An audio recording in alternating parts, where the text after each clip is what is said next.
گرده حرم دویدن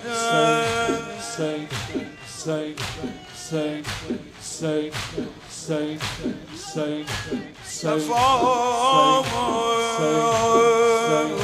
من دیدم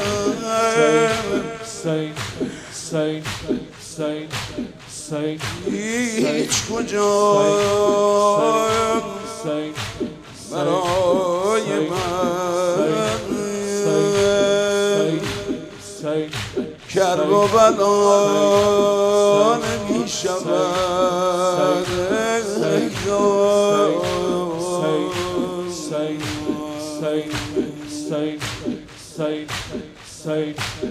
من کیستم که داموی تو یاسا من الحجج امام رضا من کیستم که داموی تو یاسا من الحجج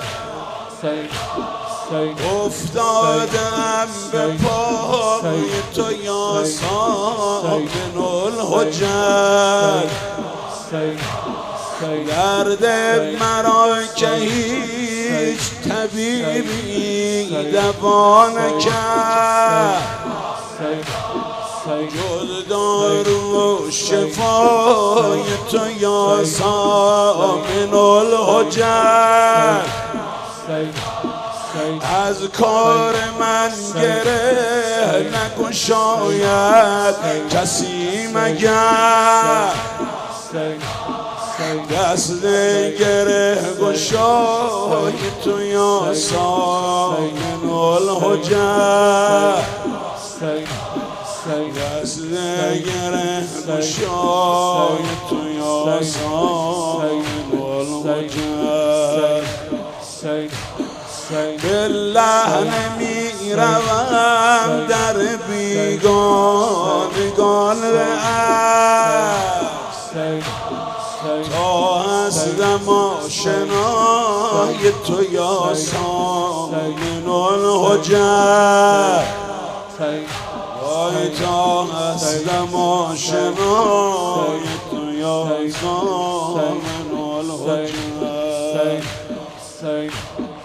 تا هستم آشنای تو یا سامن الحجج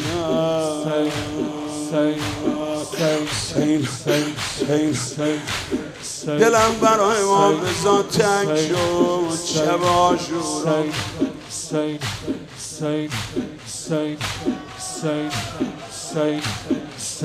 مونده تو سینه ناله خواهر مونده تو سینه ناله خواهر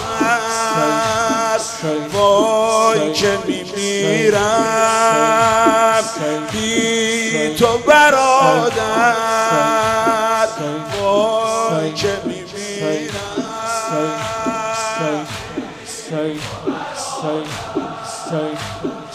دور نشو از خیمه من این دم آخر دور نشو از خیمه من